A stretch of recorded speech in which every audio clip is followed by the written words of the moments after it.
Hey everyone! Welcome back to Her Real Stories. Today I'm going to share with you the most shocking revenge story you've ever heard. It involves a mother's dying moments, a daughter who chose a dog's birthday party over being there, and $150 million that disappeared in the most brilliant way possible. This story will make you question everything you think you know about family loyalty, and by the end, you'll understand why sometimes the most loving thing you can do is walk away from people who don't deserve your love. The envelope felt heavy in her hands, heavier than paper should ever feel. Inside was a single key and a letter that would destroy everything she thought she knew about her life. When she read the first line, her knees gave out.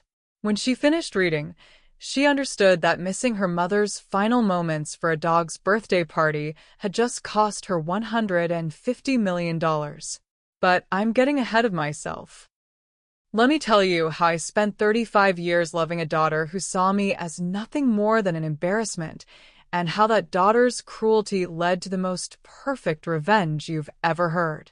I need you to follow this story until the very end, because what happens next will shock you completely.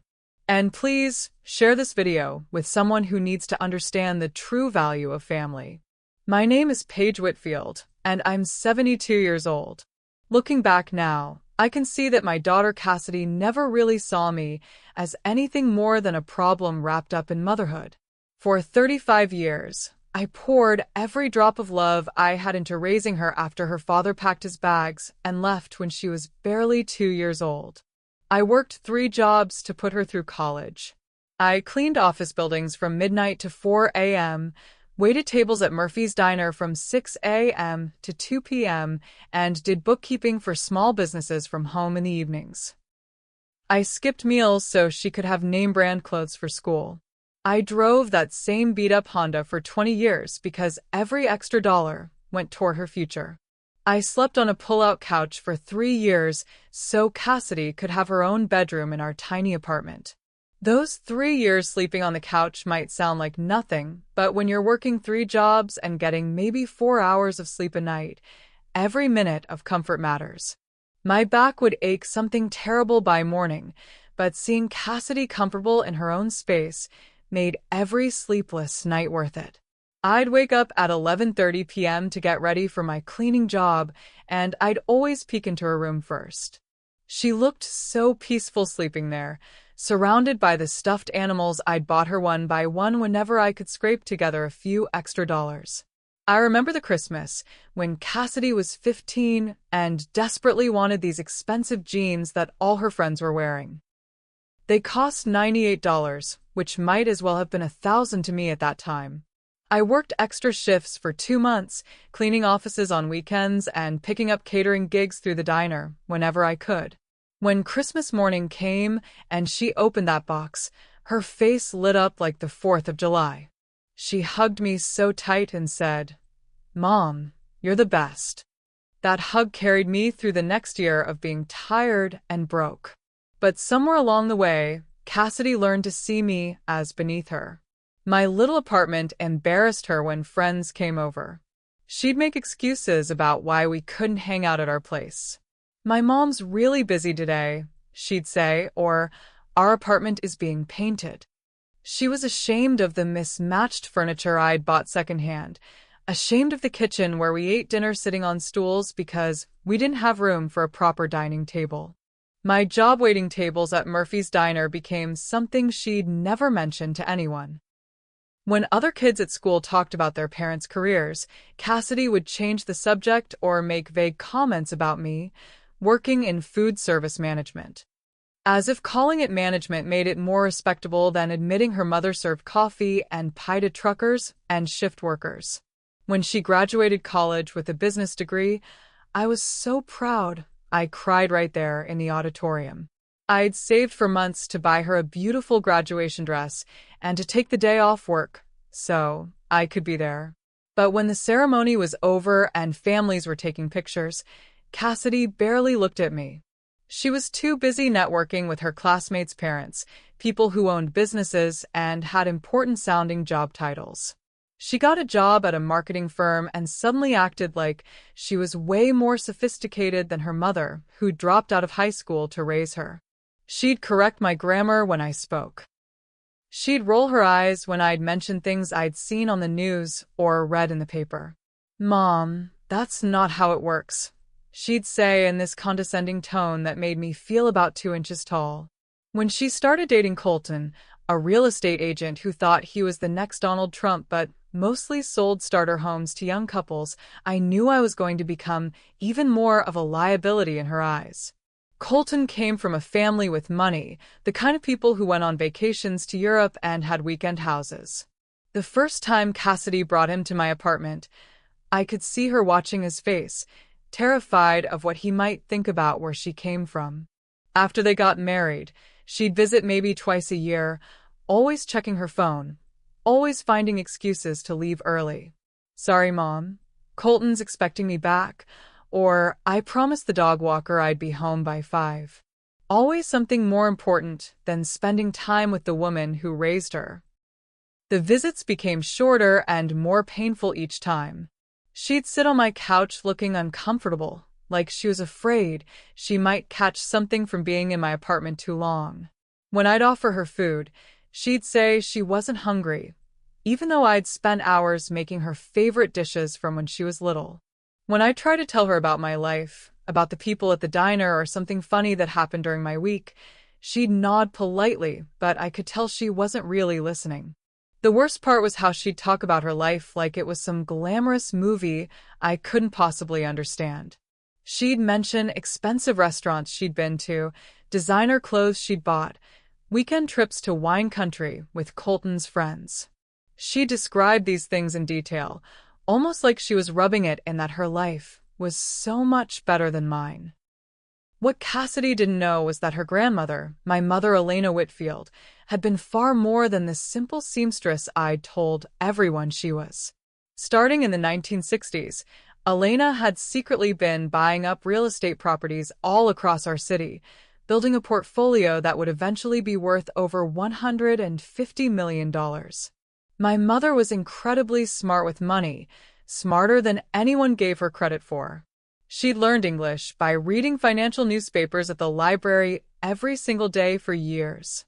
She'd study the real estate section like other people studied the Bible. She'd saved every penny from her seamstress work and started buying small rental houses in neighborhoods that everyone else thought were worthless. Elena had this gift for seeing potential where others saw problems. She'd buy rundown houses in areas where other investors wouldn't even drive through. Then she'd fix them up herself, working nights and weekends, learning plumbing and electrical work from library books and neighborhood handymen who took pity on a hardworking single mother.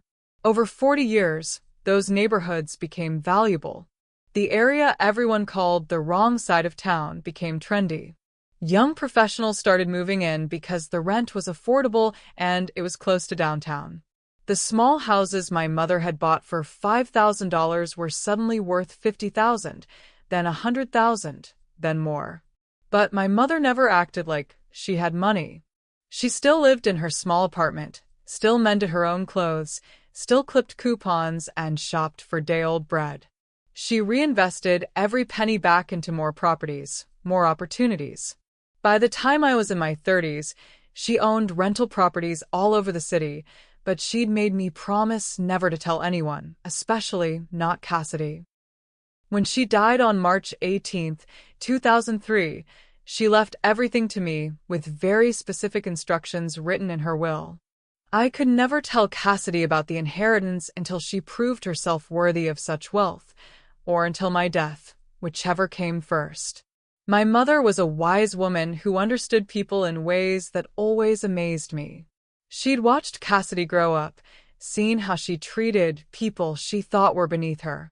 Even as a little girl, Cassidy had this way of looking down on other kids whose clothes weren't as nice or whose parents didn't speak perfect English. As a teenager, Cassidy would roll her eyes when my mother would give her advice or try to teach her about saving money. She'd complain about visiting boring old grandma and her tiny apartment that smells like fabric softener. She'd make fun of the way my mother pronounced certain English words, mimicking her accent when she thought no one was listening. Paige, my mother told me just weeks before she passed, lying in the hospital bed where she'd spend her final days, money doesn't make someone a good person, but it sure shows you who they really are. Don't you dare tell that girl about this money until she learns to love you for who you are, not what you can give her. If she can't love her own mother when she thinks you have nothing, she doesn't deserve to inherit everything I built. Those words haunted me for 21 years. Every time Cassidy would treat me badly, every time she'd act ashamed of me, every time she'd make me feel small and worthless, I'd hear my mother's voice reminding me to wait. Wait and see if she'd grow into someone worthy of such responsibility. So I kept the secret. For 21 years, I lived simply, keeping that massive real estate empire completely hidden. I kept working my shifts at Murphy's Diner, kept driving my old Honda, kept living in my modest apartment, all while my heart broke a little more each day watching my daughter grow more and more ashamed of her mother. The hardest part wasn't keeping the secret from Cassidy. The hardest part was watching her struggle with money and not being able to help. When she and Colton were looking for their first house, she'd complain about not having enough for a down payment. When they wanted to take a vacation but couldn't afford it, she'd mention it wistfully, like it was this impossible dream. I could have solved all their problems with a single phone call to my financial advisor. I could have bought them a house, paid for their dream vacation, given them enough money to live comfortably for the rest of their lives. But my mother's voice would always stop me. Wait and see who she really is, she'd whispered from that hospital bed. I had a team of professionals managing everything without Cassidy ever knowing. Margaret Liu, my financial advisor, handled all the investments and property management. She'd call me Mrs. W and would meet me at quiet coffee shops to discuss business, always respecting my need for privacy. The law firm of Harrison and Associates took care of all the legal paperwork, managing what they called the Whitfield portfolio with the kind of discretion that costs extra, but is worth every penny. Every month, they'd send me reports showing how the portfolio was growing. Property values were rising, rental income was increasing, new investments were paying off. The numbers kept getting bigger and bigger, but I never touched a penny of it. I just kept being plain old Paige, the waitress who couldn't afford to help her daughter with a down payment on a house or pay for her dream wedding. The stroke hit me on Tuesday morning, April 23rd, 2024, at exactly 6:47 a.m. I remember the time so clearly because I just looked at my old alarm clock, thinking I was running a few minutes behind for my early shift at the diner. I was getting ready, making my usual cup of coffee and feeding Biscuit, my little terrier I'd rescued 3 years earlier, when suddenly the room started spinning like a carnival ride. The sensation was unlike anything I'd ever experienced. It wasn't just dizziness. It felt like the whole world had tilted sideways and my brain couldn't figure out which way was up. My left arm went completely numb, not gradually but all at once, like someone had just unplugged it from my body. Then came this crushing pain in my head, like someone was squeezing my skull in a vice and tightening it with every heartbeat. I knew immediately something was terribly wrong. I'd heard enough stories from customers at the diner about heart attacks and strokes to recognize the signs. My vision started getting blurry around the edges, and I could hear my own heartbeat pounding in my ears like a drum. I managed to hit my medical alert button before I collapsed right there on my kitchen floor. It was one of the best investments I'd ever made, that little device I wore around my neck. I'd gotten it 2 years earlier after Mrs. Henderson from down the hall had fallen and couldn't get help for 6 hours. Biscuit started whimpering and pawing at my face, trying to wake me up. Even in my confused state, I could hear him barking frantically, running back and forth between me and the front door like he was trying to get help. That little dog had more sense than my own daughter would show later that day. The paramedics arrived within 12 minutes, which they told me later was excellent response time for our neighborhood. They worked quickly and efficiently, checking my vital signs, asking me questions I could barely answer, getting me stabilized before loading me into the ambulance. The ride to Regional Medical Center was a blur of sirens and medical equipment and paramedics talking to the hospital over their radio. I kept drifting in and out of consciousness, but I remember thinking about Cassidy. I remember hoping she'd be worried when I didn't show up for my shift, hoping she'd call to check on me when the diner told her I hadn't come in. At the hospital, Dr. Patricia Chun delivered the news that changed everything. She was a small woman with kind eyes and gentle hands, the sort of doctor who takes time to really talk to her patients instead of rushing through like they're just another case number. "Mrs. Whitfield," she said gently, pulling up a chair beside my hospital bed, "you've suffered a massive brain hemorrhage. The bleeding in your brain is extensive. I have to be honest with you. The next 24 to 48 hours are absolutely critical. We need to contact your emergency contacts immediately." The way she said it, I knew she was preparing me for the possibility that I might not survive. Her voice had that careful gentleness that doctors use when they're delivering the worst possible news, but trying not to scare you. The nurses asked for family phone numbers, and with what little strength I had left, I whispered Cassidy's cell phone number. My throat felt like sandpaper, and every word was a struggle, but I managed to give them her information. In that moment, lying there connected to machines and feeling weaker than I'd ever felt in my life, all I wanted was to see my daughter one more time. They called her right away while I drifted in and out of consciousness, machines beeping all around me, monitors showing my vital signs dancing up and down like a roller coaster. I could hear the nurses talking quietly in the hallway, but their words seemed to come from very far away. "Mrs. Whitfield," Nurse Rodriguez told me about an hour later, her voice gentle but clearly disturbed, "we reached your daughter. She said she can't come to the hospital right now because it's her dog's birthday party, and she's already paid the pet bakery for a special cake." Even in my semi-conscious state, those words hit me like a sledgehammer to the chest. Her dog's birthday party. I was potentially dying, and she was worried about a party for a dog that didn't even understand what a birthday was. I tried to tell myself there must be some misunderstanding. Maybe the nurse had gotten the message wrong. Maybe Cassidy didn't understand how serious the situation was. Maybe she was on her way and had just mentioned the party as an explanation for why it might take her a while to get there. But it got so much worse. When they called her back 45 minutes later to tell her the doctors weren't sure I'd make it through the night, she actually said, "Look, my mother's always been dramatic about her health. She probably just has a bad headache and wants attention. I'll try to come by this weekend when I have more time, but I really can't leave right now." Colton invited his boss and his wife, and this party cost us $800. This weekend. Like my life was just another appointment she could reschedule between getting her nails done and meeting friends for bottomless mimosa brunch. Like the woman who'd raised her, who'd sacrificed everything for her, who might be dying, was less important than not wanting to waste $800 on a dog party. The nurses looked at each other with expressions I'll never forget. Complete shock, disgust, disbelief. I could see it in their eyes that they'd never heard anything like it in all their years working in healthcare.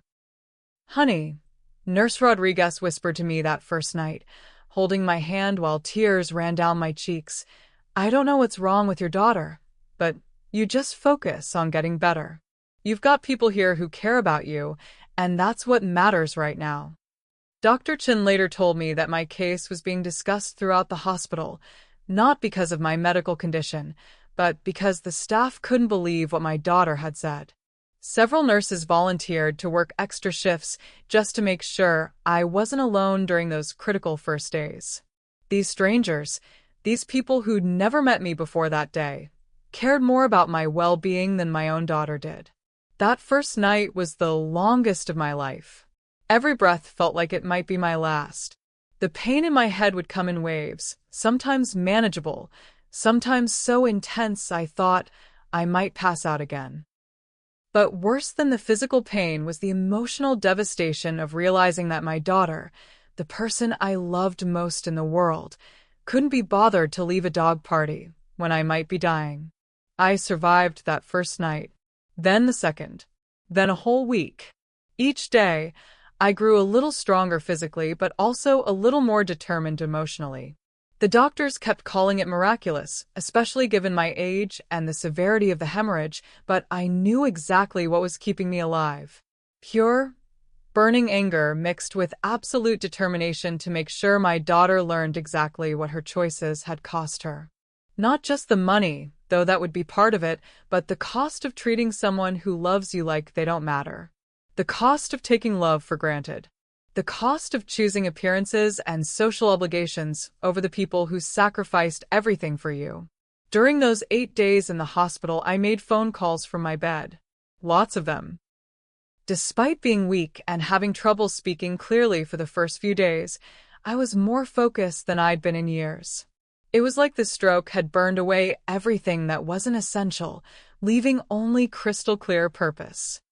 I contacted Harrison and Associates, the law firm that had been handling my mother's estate for 21 years. Senior partner James Harrison came to see me personally on day 3, bringing a notary and several important documents. He was an elderly man who'd been handling our family's affairs since before I was born, and he understood immediately what I wanted to do. "Paige," he said quietly, "are you absolutely certain about this? This isn't something you can undo once we start the process." "I've never been more certain of anything in my life," I told him, my voice getting stronger just thinking about what I was planning. I spoke with my financial advisor, Margaret Liu, who'd been quietly managing the properties I'd never touched for over 2 decades. When I told her what I wanted to do, she was quiet for a long moment before saying, "Paige, I have to ask this as your advisor. Are you making this decision because you're angry, or because it's what you really want to do?" "Both," I said honestly. "I'm angry, and I should have done this years ago. Most importantly, I called my neighbor Carmen Martinez, who'd lived next door to me for 8 years and had always suspected I was hiding something big. Carmen was the only person who'd ever questioned how I could afford my apartment on a waitress's salary, especially after she noticed I never seemed stressed about money even when the diner cut everyone's hours during the pandemic. Carmen was also the only person in my building who'd ever shown genuine concern for my well-being. She'd check on me during snowstorms, bring me soup when I had a cold, and watch Biscuit whenever I had to work late. She was more family to me than my actual family had ever been. "Carmen," I said during our phone call on day 5, my voice still shaky but determined, "I need your help with something very important. Can you come see me? And can you bring your laptop?" When Carmen arrived at the hospital on Saturday afternoon, she took one look at me surrounded by machines and flowers from the hospital staff and started crying. "Paige, honey, I'm so sorry. I called the diner when you didn't come home from your shift, and they told me what happened. I would have been here sooner, but I didn't want to intrude on family time." "There hasn't been any family time," I said bitterly. "You're the first visitor I've had who actually cares whether I live or die." That's when I told her everything. About my mother's real estate empire, about the $153 million, about Cassidy's complete disregard for my life, about the 21 years I'd spent hoping my daughter would grow into someone worthy of such wealth. Carmen's mouth fell open, so wide I thought her jaw might unhinge. "Paige, are you telling me you've been worth over $150 million this whole time, and you've been working at that diner, living in that tiny apartment, driving that ancient Honda?" My mother made me promise not to tell Cassidy until she proved she deserved it. I explained, my voice getting stronger as I talked about my plan. "Well, she just proved she doesn't deserve a single penny." That's when I laid out my plan. It was going to be methodical, ruthless, and absolutely devastating. But it was also going to take months to execute properly, not days like I'd originally imagined in my anger. Carmen grinned when I finished explaining everything. "Paige," she said, This is the most beautiful revenge I've ever heard of. But we need to be smart about this. We need to make sure every step is legal and documented. Count me in, but let's do this right. The next few days were spent planning every detail. Carmen brought her laptop to the hospital every day, and we worked together to create a timeline for what needed to happen when. We made lists of all the properties, researched the best real estate agents for different types of buildings, and figured out how to handle the legal and tax implications of what I was planning. On Monday, May 6, 2024, exactly 13 days after my stroke, the doctors finally agreed I was stable enough to go home with some nursing care. But I wasn't going home to my apartment. Carmen had helped me arrange something much more interesting. The plan was set in motion at exactly 2:15 p.m. that Monday. While I was being quietly discharged through a side exit of the hospital, Carmen was at my apartment packing 2 suitcases of my belongings and arranging for a neighbor to take care of Biscuit temporarily. At the same time, my lawyer James Harrison was beginning the complex legal process of liquidating my mother's real estate empire. But here's what I'd learned during my week in the hospital, something I'd been too angry to think about clearly at first. You can't just sell 847 rental properties, 23 commercial buildings, and 12 shopping centers overnight. Real estate transactions take time, paperwork, inspections, and approvals. What I could do was start the process and make sure Cassidy didn't find out until it was too late to stop it. The first step was having all the properties appraised by certified professionals. This alone took 6 weeks, as we had to coordinate with dozens of different appraisers across the city. Each property had to be inspected, photographed, and evaluated based on current market conditions. Some of the properties I hadn't even seen myself in years, since the management company had been handling everything. The second step was finding buyers, which meant working with real estate agents, investment companies, and individual investors who were interested in purchasing rental properties. Margaret Liu had contacts throughout the real estate industry, people who specialized in buying multiple properties for investment portfolios. Some properties sold quickly, especially the commercial buildings in downtown areas that had become very valuable over the years. There was a small office building that my mother had bought for $12,000 in 1967 that sold for $800,000 in just 2 weeks. A shopping center that had been struggling when she bought it was now prime real estate worth over $3 million. Others took longer, particularly some of the older rental houses that needed renovations before new owners would take them. But even the rundown properties were valuable because of their locations. The neighborhoods my mother had invested in were now trendy areas where young professionals wanted to live. During this time, I was living in a beautiful furnished apartment that Carmen had helped me rent in a different part of the city, far from anywhere Cassidy might look for me.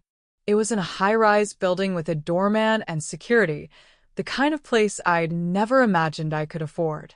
But after years of living like I was poor, it felt amazing to finally live somewhere nice. I'd told the hospital I was staying with a friend during my recovery, and they'd arranged for a visiting nurse to check on me 3 times a week. The nurse, a sweet woman named Beth, became another ally in my plan. She thought what I was doing was absolutely justified, and would often stay longer than necessary just to chat and keep me company. The entire liquidation process took 4.5 months, from early May through mid-September. 4.5 months of working with lawyers, real estate agents, tax specialists, and financial advisors to make sure every transaction was completely legal and properly documented. 4.5 months of watching my mother's life's work transform from properties to cash that would soon belong to people who actually understood the value of family. During those 4.5 months, Cassidy called me exactly twice. Both times, she left voicemails asking if I was feeling better and saying she'd try to visit soon. She never actually visited, of course. She was too busy with her life to check on her mother, who'd nearly died. The first voicemail came 3 weeks after my stroke. "Hi, Mom, it's Cassidy. I heard from the hospital that you're recovering at home now. That's great news. I'm sure you're doing fine. Colton and I are super busy with work stuff right now, but I'll try to stop by soon to check on you. Hope you're feeling better. No apology for missing my potentially final moments. No acknowledgement that she'd chosen a dog party over being there when I needed her most. Just a casual message like I'd had a minor cold instead of a life-threatening medical emergency. The second voicemail came 6 weeks later. Mom, it's me again. I keep meaning to visit, but things have been crazy. Colton got a promotion, so we're celebrating a lot lately. Plus, we're thinking about getting a bigger place, so we've been looking at houses every weekend. I promise I'll come see you soon, though. Love you. Love you. The words felt hollow and meaningless coming from someone who'd proven that her love had conditions and limitations. What she didn't know was that while she was celebrating Colton's promotion and looking at bigger houses, I was systematically dismantling the fortune that could have bought them any house they wanted. Every property sale took money out of her future and put it into the hands of people who understood what really mattered in life. When Cassidy finally decided to grace the hospital with her presence on Tuesday, September 15th, 2024, nearly 5 months after my stroke, she strolled into room 314, wearing expensive designer workout clothes and carrying a small bouquet of flowers that probably cost $15 at the grocery store. She looked annoyed, like visiting her potentially dead mother was just another chore on her to-do list. But the bed was empty. It had been empty for 4.5 months. The nurses at the desk recognized her from the phone calls they'd made months earlier.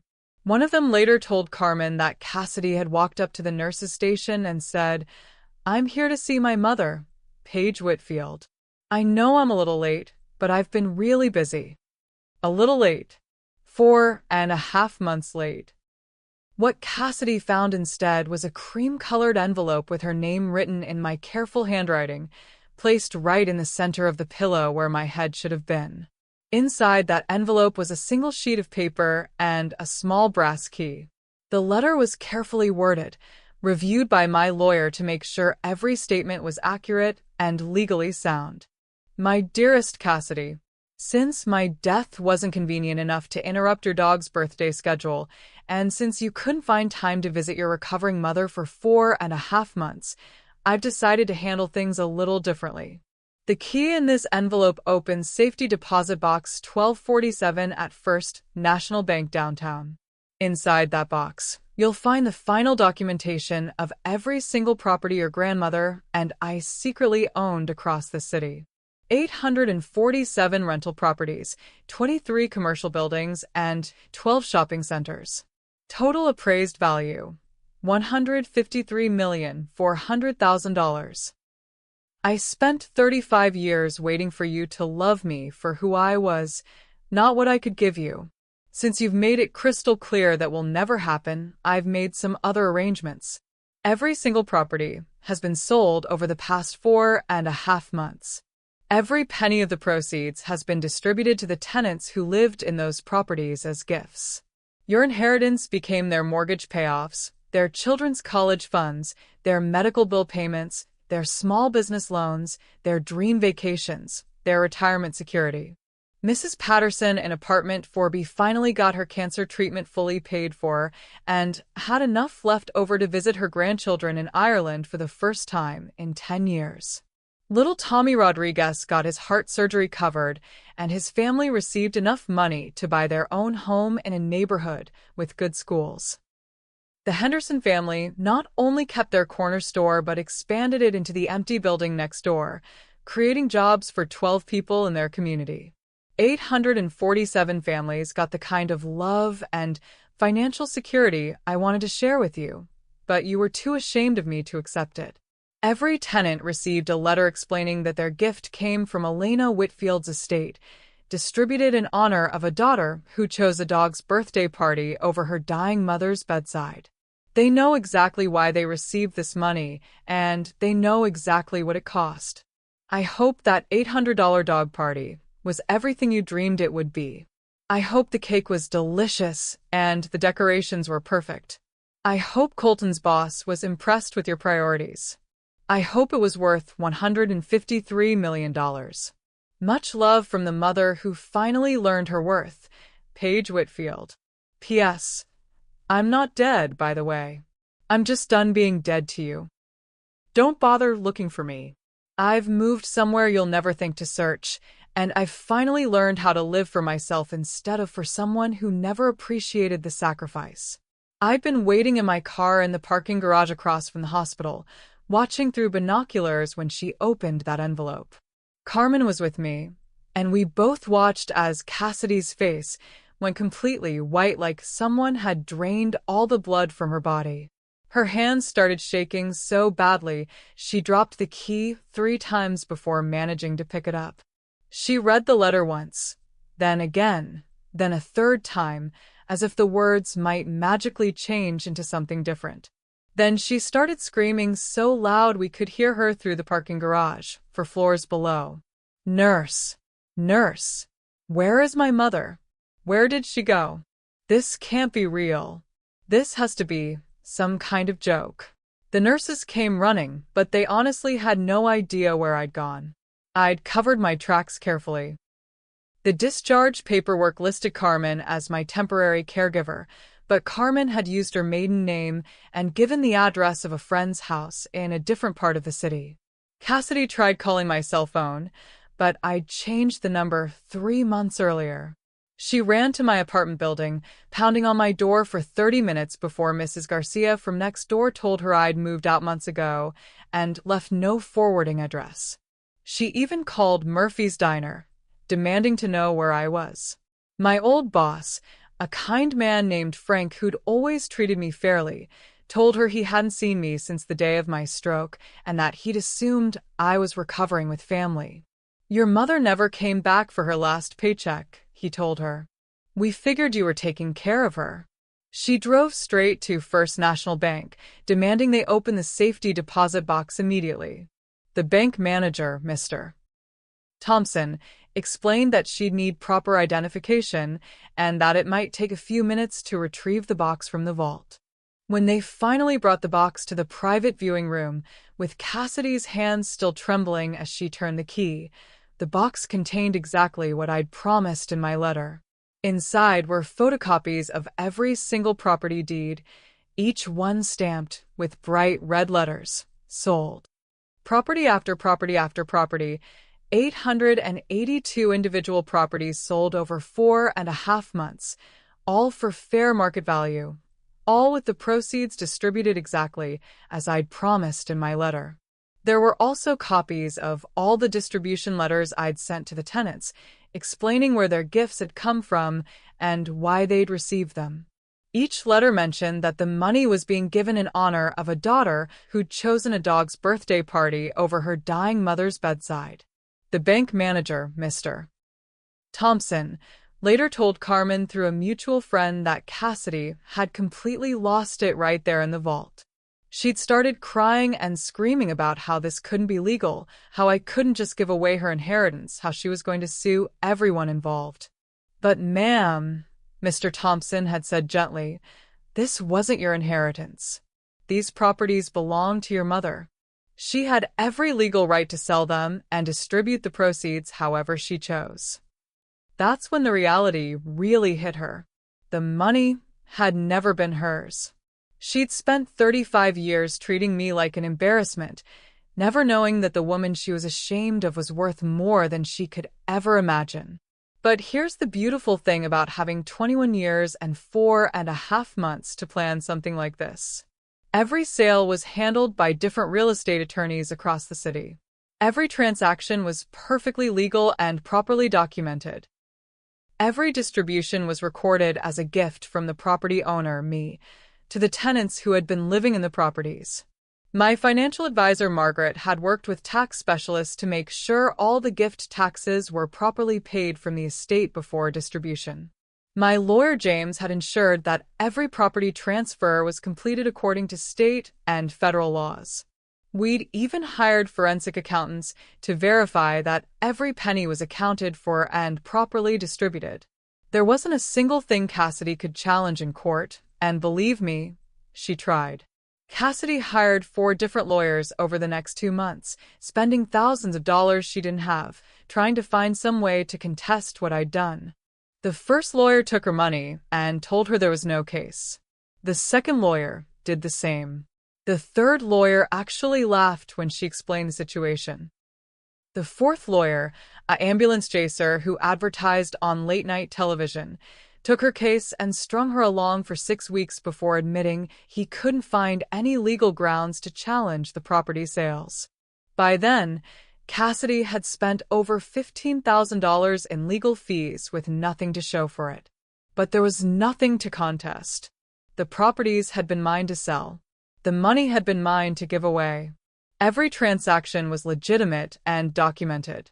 Elena Whitfield's estate had been properly administered, and Paige Whitfield had every right to dispose of her assets as she saw fit. The most perfect part of my revenge wasn't even something I'd planned. About 3 weeks after Cassidy found the letter, I heard through Carmen's network of neighborhood connections that Colton had started asking some very uncomfortable questions. Why didn't you ever mention your family had money? He'd asked her during what several neighbors overheard as a screaming match in their backyard. How could you not know your mother was worth that much? What kind of daughter doesn't even visit her dying mother? What kind of person chooses a dog party over $150 million? When Colton finally understood that Cassidy had literally chosen a dog's birthday party over potentially inheriting enough money to buy a mansion, a yacht, and never work again, their marriage started cracking like ice in spring. You missed out on enough money to retire at 30 for a dog party? He'd shouted, according to what their next-door neighbors heard through the thin walls. Do you understand what you've done? We could have been set for life. We could have had everything. And you threw it away for a dog that doesn't even know it's supposed to be celebrating. But it got worse for Cassidy. Much worse. The story spread through their social circle like wildfire. Cassidy had always been the type to post everything on social media, and she'd actually posted dozens of photos from that dog birthday party with captions about priorities and family values and celebrating the ones who matter most. When people found out she'd chosen that party over her dying mother, those same photos became evidence of her heartlessness. Screenshots of her posts started circulating with comments like, "This woman chose this over her dying mother," and "Imagine being this selfish." Their friends started looking at them differently. Colton's boss, who'd attended the dog party, actually told people at work that he'd lost respect for both of them when he learned what it had cost. "I can't believe I ate cake at a party that cost a woman her last chance to see her mother," he reportedly said during a staff meeting. Colton's promotion, the one Cassidy had been so excited about in her voicemail, was quietly rescinded. His boss explained that the company needed people with better judgment in leadership positions. Someone who would attend a dog party instead of being with their dying spouse's mother didn't demonstrate the kind of character the company wanted to promote. Their church asked them to step down from the volunteer committee they'd been serving on. The pastor explained that their actions didn't reflect the values the church wanted to promote to families in the community. Even their neighbors started treating them differently. People who had been friendly before would barely acknowledge them in the hallway. The building's annual holiday party invitation list somehow didn't include their apartment. 4 months later, Carmen told me that Colton had filed for divorce. He told his lawyer, and anyone who would listen, that he couldn't stay married to someone who'd abandoned their dying mother for something so selfish and ridiculous. "I married someone I thought was caring and family-oriented," he told their mutual friends. "But she chose a dog party over her mother's deathbed." What kind of person does that? What happens when my parents get sick? What happens if I get sick? Will she abandon me for something equally stupid? The divorce was ugly and public. Colton took half of their assets, which wasn't much since they'd been living beyond their means trying to keep up appearances. But he also made sure everyone knew why he was leaving. He filed court documents citing irreconcilable differences based on fundamental character flaws and lack of basic human compassion. Cassidy lost the house they'd been renting because she couldn't afford the payments on her marketing salary alone. The marketing firm had also let her go during budget cuts, partly because her reputation had become a liability. Clients didn't want to work with someone known for abandoning their dying mother. She had to move back into an apartment, a small one-bedroom place in a neighborhood she'd spent years trying to escape from. The apartment was actually smaller and less nice than the one where I'd raised her, and the irony wasn't lost on anyone who knew the story. The woman who'd always been so concerned about appearances, so worried about what people thought of her waitress mother, was now the woman who'd missed out on generational wealth because she cared more about a dog than her own dying mother. As for me, I'm living exactly the life I want now, and it's better than I ever imagined possible. I used a small portion of the money I'd kept aside to buy a beautiful house in the mountains about 3 hours from the city. It's not a mansion, but it's perfect for me. It has everything I ever dreamed of having. The house sits on 5 acres of wooded land with a view of the mountains that takes my breath away every single morning. It has a huge backyard where Biscuit can run around and chase squirrels all day long, a vegetable garden where I grow my own tomatoes and herbs, and a wraparound porch where I can sit with my morning coffee and watch the sunrise paint the mountains pink and gold. I have a fireplace where I burn real wood on cold evenings, reading books I actually want to read instead of whatever was on sale at the grocery store. I have a kitchen with granite countertops and stainless steel appliances, the kind of kitchen I used to admire in magazines but never thought I'd own. Most importantly, I have peace. Real peace for the first time in decades. I volunteer at the local animal shelter 4 days a week, helping other dogs and cats find loving homes. The work is meaningful and fills my heart in ways I never expected. The animals don't care what I used to do for work or how much money I have. They just care that I show up and treat them with kindness. I also teach basic financial literacy classes at the community center, helping people learn how to save money and make smart decisions with their finances. It's satisfying to pass on some of the knowledge I gained from watching my mother build her empire. I've made real friends here, people who invite me to dinner parties and book clubs, people who actually enjoy my company and value my opinions. For the first time in decades, I'm surrounded by people who see me as interesting and worthwhile, not as an obligation or embarrassment. My neighbor Janet is a retired teacher who brings me vegetables from her garden and invites me over for dinner every Sunday. My friend Rita from the animal shelter calls me every morning to check how I'm doing and to chat about our plans for the day. These women have become the sisters I never had, the family I chose instead of the family I was born into. Every evening, Biscuit and I take long walks through the forest trails near my house, listening to the birds and feeling more peaceful than I have in decades. The air is clean and fresh, nothing like the city smog I breathed for 72 years. The silence is wonderful too, broken only by natural sounds instead of traffic and sirens. I read books about gardening and cooking and travel. I take pottery classes at the community center and painting classes at the local art studio. I'm learning to play the piano, something I always wanted to do, but never had time for when I was working 3 jobs and raising an ungrateful daughter. I kept exactly enough money to live comfortably for the rest of my life. Nothing extravagant, nothing flashy, just enough to know that I'll never have to worry about bills or medical expenses or having a roof over my head. I have excellent health insurance, a reliable car, and enough savings to handle any emergency that might come up. But more than the financial security, I have emotional security for the first time in my adult life. I don't have to worry about anyone treating me badly. I don't have to make excuses for people who don't deserve them. I don't have to hope that maybe this time someone will love me back. The best part is the letters. Almost every week, I get thank you cards and updates from the families who received my mother's fortune. The letters are kept in a special wooden box that sits on my mantel, and reading them has become one of my favorite evening rituals. Mrs. Patterson sent me photos of her trip to Ireland, where she was able to spend 3 months with her grandchildren she hadn't seen in 10 years. The medical treatment money I'd provided had not only saved her life, but given her enough extra to make memories she'd treasure forever. In her letter, she wrote, "You gave me more than money, Paige. You gave me time with my family and the peace of mind that comes from knowing I'll never have to choose between treatment and bankruptcy." Tommy Rodriguez, now a healthy 18-year-old, sent me his high school graduation announcement along with a photo of himself in his cap and gown.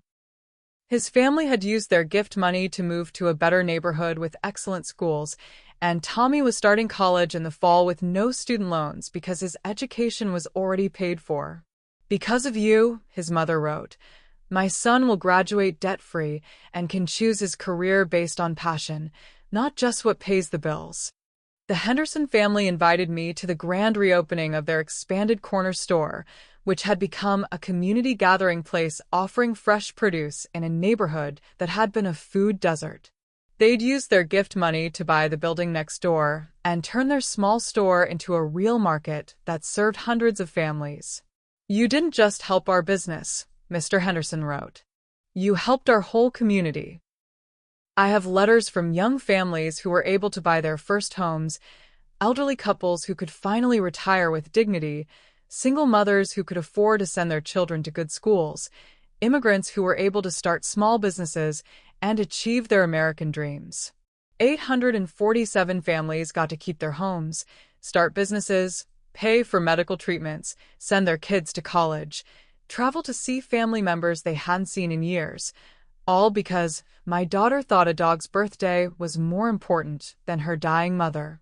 I keep all those letters and photos in chronological order, and sometimes I spend entire evenings reading through them, remembering that my mother's fortune went to people who understand the value of family, of showing up, of caring when it matters most.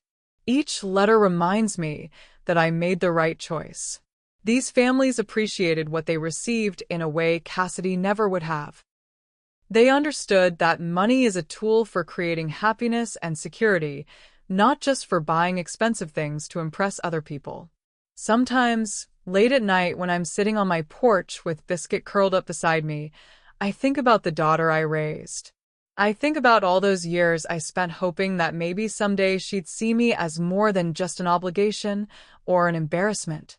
I think about all the times I made excuses for her behavior, telling myself she was just busy with work, just stressed about her marriage, just going through a difficult phase that she'd eventually grow out of.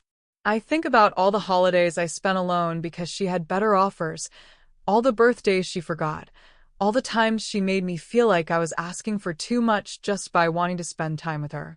I think about the Christmas when she was 28 and I'd saved for months to buy her a beautiful cashmere scarf I'd seen her admiring in a store window. When she opened the box, she looked disappointed and said, "Oh, thanks, Mom. I actually already have one just like this." She didn't, of course. She just didn't want to seem too excited about a gift from her waitress mother. I think about the time I offered to help plan her wedding, and she told me she'd rather hire a professional. "No offense, Mom, but you don't really understand these kinds of events." As if love and commitment were things only professional planners could understand. But mostly I feel free. Free from the weight of loving someone who never loved me back. Free from the constant hope that maybe this time, maybe this visit, maybe this phone call, she'd actually want to spend time with me. Free from the pain of being treated like an embarrassment by the person I loved most in the world.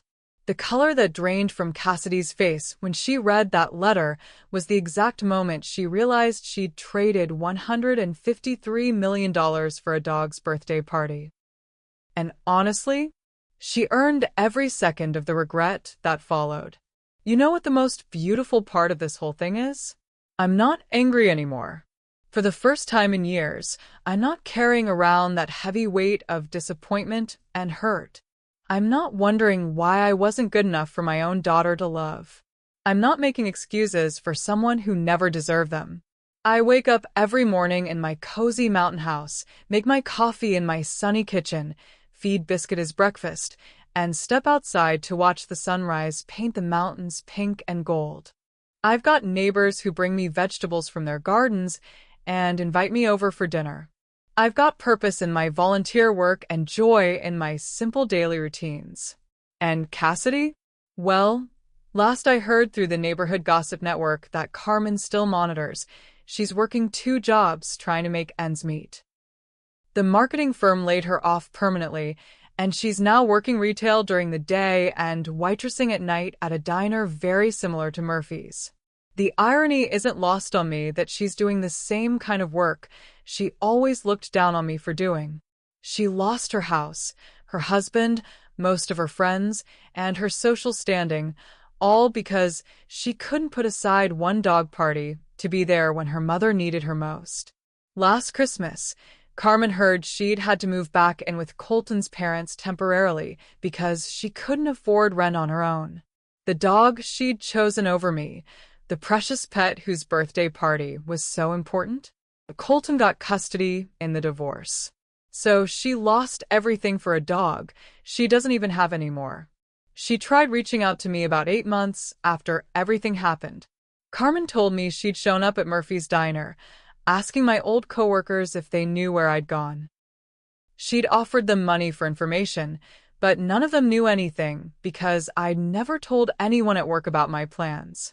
My old boss Frank told Carmen that Cassidy had broken down crying in the diner, begging for any information about where I might be. She seemed real desperate, Frank said. Kept saying she'd made a terrible mistake and needed to find her mother to make things right. She even hired a private investigator to try to find me, but I'd covered my tracks expertly. I'd used cash for everything, paid rent through a property management company, and had all my mail forwarded to a P.O. box in a different state. The investigator did eventually find Carmen, and through Carmen, Cassidy sent me a letter that was delivered to a P.O. box I'd set up in the nearest town. That letter was 5 pages long, handwritten on expensive stationery that she probably couldn't afford anymore. It was full of apologies and explanations about how she'd been going through a stressful time, how she'd always planned to be a better daughter, how she never meant to hurt me. She talked about how the divorce had been hard on her, how losing her job had made her realize what was really important, how she'd learned from her mistakes. She promised that if I'd just give her another chance, she'd prove that she could be the daughter I deserved. But you know what was missing from that 5-page letter? Any real understanding of what she'd done wrong. She was sorry she'd missed out on the money. She was sorry her marriage had fallen apart. She was sorry her reputation was ruined. She was sorry her life had become difficult. But nowhere in those 5 pages did she say she was sorry for treating me like I didn't matter. She didn't apologize for being ashamed of me, for making me feel small and worthless, for choosing a dog party over potentially being with me during my last moments. She didn't acknowledge the decades of pain she'd caused by treating her mother like an inconvenience. She wanted me to forgive her so she could feel better about herself, not because she actually understood the pain she'd caused. She wanted me to come back into her life so she could tell people she wasn't really the kind of person who'd abandon her dying mother. She wanted access to whatever money I might have left, though she was too smart to say that directly. I didn't write back. Some bridges, once burned, should stay burned. Some relationships, once poisoned, can't be healed with apologies that don't address the real damage done. Instead, I sent her something else through Carmen. A single photograph of me in my garden, smiling genuinely for the first time in years, with Biscuit sitting beside me and my beautiful mountain house in the background. On the back, I wrote just 6 words, "Living my best life without you." Because that's exactly what I'm doing.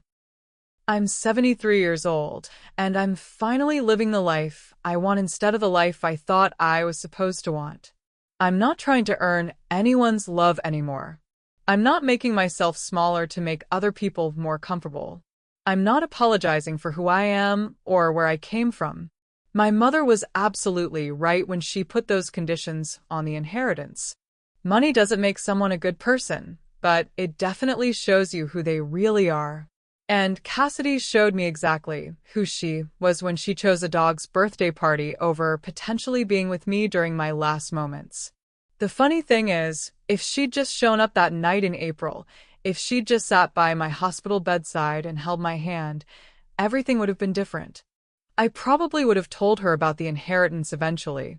I might have shared my mother's fortune with her, maybe even given her most of it, because that's what mothers do for children they love. But she couldn't even do that. She couldn't put aside one ridiculous dog party to be there when her mother needed her most.